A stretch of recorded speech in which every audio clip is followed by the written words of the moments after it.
Live from downtown Detroit, home of WDIV and Click on Detroit, Local 4 News at noon starts now. One day after Oakland County health officials follow the advice of experts and mandate masks for students and staff in all schools in the county, parents are gathering to protest. We'll take you there to Pontiac this morning. And we are going to continue this trend of increasing heat and humidity.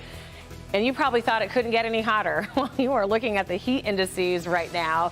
And in other words, what it feels like out there, 100 degrees right now here in Detroit. Brandon is tracking the threat of storms as well, which may cool things off, we hope. But first, let's get to our breaking news as the FBI raised Detroit's City Hall and council members' homes in a corruption probe.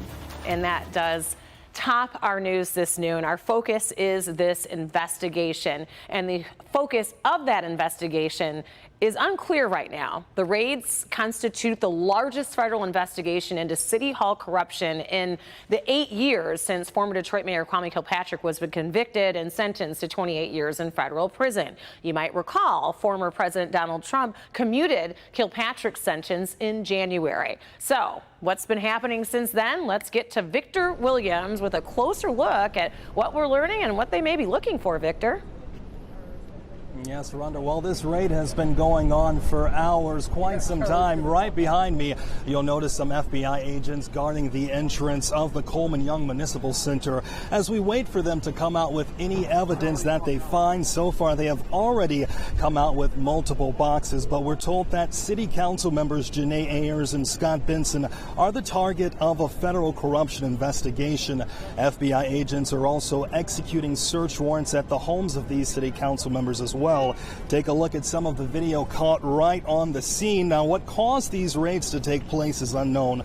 We just know that no criminal charges have been filed at this point in time. Now, we are waiting for them to come out to brief us, to give us more information. It looks like that may be happening soon, so we'll, of course, keep you guys posted on what may be said in the next few minutes. But we know that all of this is happening just weeks after federal bribery charges were filed against City Councilman. Good afternoon, everybody. I'm just going to have a short statement for you here today.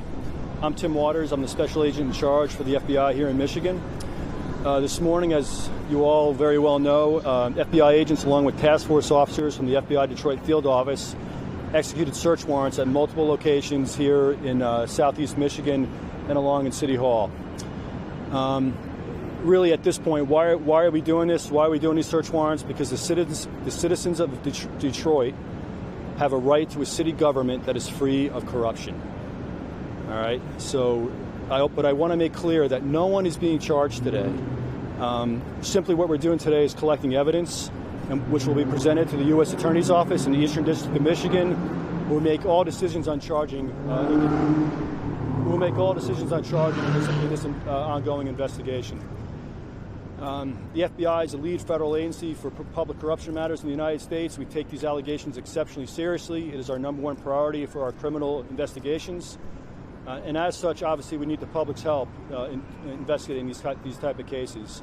I would urge anyone with information on public corruption matters, both here in the city of Detroit, but also throughout Michigan, to please contact the FBI. At this point, that concludes my statement. Thank you. Can you tell us the scope of your investigation? Because if you want help from the public, we need to tell them what you're investigating. Yeah, at this point, I cannot. There'll be more information that will come out in the near future, but at this point, I cannot. I apologize for that. How many offices were searched inside? Yeah, I can't get that information right now. Can you tell us how many areas in Metro Detroit were searched? Yeah, there were a number of locations that were searched, and I can see where this is going. And you're going to ask a lot of questions that I can't answer, so I'm going to step away. But there will be more information to follow. Okay, I promise. Done today. Well, for today, likely. We'll likely be done no today. charges are being filed. Thanks for doing the job. Thank you, guys. Appreciate it. So that you know, I'll be sending around a written version of this as well, so you'll get that this afternoon, which will have essentially the same information that the SAC provided. The contact number we're asking the public to, And we'll go ahead and we'll wrap it up. Contact number we're asking the public to call. No charges are being found at this point in time. We'll keep you guys updated on this developing story. Victor Williams, Local 4. All right, Victor, thank you. Again, Janae Ayers and Scott Benson from Detroit City Council are the subject of this collection of evidence in a public corruption case with the FBI. So we'll continue to keep you updated on what we learn. But we do want to turn our attention to the weather as we take a live look outside. It looks beautiful, and I was outside just a little while ago before the newscast, Brandon. It still feels comfortable, although I was in the shade. And some cloud cover has helped us as well. There was a little blow up of showers and storms over northern Ohio, and it spread some clouds and has filtered some of the sun and saved us a little bit. But low and middle 80s for the most part. Already feels like 90, City Airport 92, Mount Clemens, and the more and more sun, obviously, the warmer we get, but the heat and humidity combine into that dangerous category. So heat advisory gets going in 54 minutes, 1 p.m. to 8 p.m. And this is heat illness issues created by the heat and humidity combined if we're not hydrated, listening to our bodies. Again, 92, feeling like triple digits later on, Rhonda. We'll track some pop-ups as well. All right, Brandon, thank you. It looks like booster shots will likely be recommended for people who got the Johnson & Johnson COVID vaccine as well. The company says that phase 2 studies show people who received booster shots 6 months after the initial dose showed a 9-fold increase in antibodies from a month after the first shot. That data comes days after the Biden administration recommended booster shots for people who got the Pfizer and Moderna vaccine. Health officials believe immunity from the vaccines eventually starts to wane, leaving recipients more vulnerable to the infection if they do not get the booster shots, which for Pfizer and Moderna is recommended months after that second dose. Let's get over to our other big story we're following. One day after Oakland County health officials follow the science and mandate masks for staff and students in all Oakland County schools, parents are protesting that decision. The decision impacts roughly 210,000 students. It was made public after the White House COVID response team said this on Tuesday afternoon. The reason to mask in schools is not necessarily only to protect our adults, but also to protect our children from transmissibility from one child to another. And then, of course, from children going home to perhaps unvaccinated or immunocompromised or at-risk adults who might have waning immunity.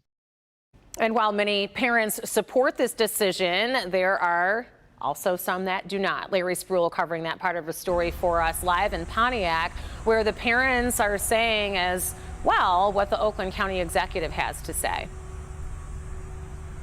Good afternoon, Rhonda. There has been a large group of parents all day throughout here. Some have left since then, but take a look at the crowd. Most of them are out here against the new mask mandate here in Oakland County, and they want to make sure that the leaders here hear them loud and clear. Now, take a look at some of the video from the protest this morning. People are out here saying they disagree with the mask mandate here in Oakland County. Tuesday, the Oakland County Health Division issued an emergency health order requiring masks in daycares and K-12 schools regardless of vaccination status to prevent the spread of COVID-19 because the COVID transmission is high here in Oakland County. Now, leaders say this order aligns with recent guidance from the Michigan chapter of the American Academy of Pediatrics, but not everyone agrees with this order. We're really worried about the kids, both their psychological development and their educational development, because they have to be masked in school.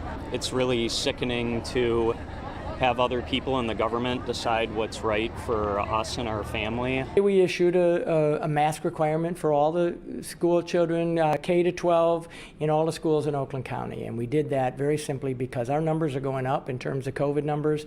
Our transmission is now high per the CDC. We have high transmission levels. And so we're going to lean in and require those masks. And I also asked Oakland County leaders, how long will this mask mandate go into effect? And is there a possibility of virtual learning? I'm working on that part of the story, all new tonight at 5. We are live in Oakland County this afternoon. Larry Spruill, Local 4. All right, Larry, thank you. Of course, masks are just one of the tools in our arsenal to slow the spread of the Delta variant. And these anti-mask protests come as COVID takes a toll on children in a way we haven't seen since January. we're dealing with a much more transmissible virus. It is spreading quickly among the population, including our children. We have the most number of children hospitalized yet during this pandemic. In fact, new data shows kids are testing positive for COVID-19 at levels we haven't seen since last winter's surge. Mississippi reported the state's only children's hospital has a record number of pediatric COVID-19 cases. Over in South Carolina, the ACLU filed a lawsuit challenging the governor's ban on face mask mandates in schools. In Kentucky, after court order, the governor rescinded his school mask mandate. A district in Kentucky that went back for 3 days masking optional and had 700 quarantines. In Florida, so far this school year, among the 15 largest school districts, there were more than 14,000 student and employee COVID-19 cases and nearly 30,000 people quarantined. And for Tennessee-based Ballard Health, more than a third of the positive tests that we're doing now are children under the age of 18. And as that continues to happen, and they're spreading it in schools, some of them are bringing it home to their families. But there's still no approved vaccine for kids under 12. In the meantime, it really is so important for us to increase vaccinations for adults. And experts hope the FDA's full approval of Pfizer's vaccine for people 16 and up will help make that happen. In other news this noon, Ford Motor Company has announced that it is delaying the start of its new hybrid work arrangement for office workers.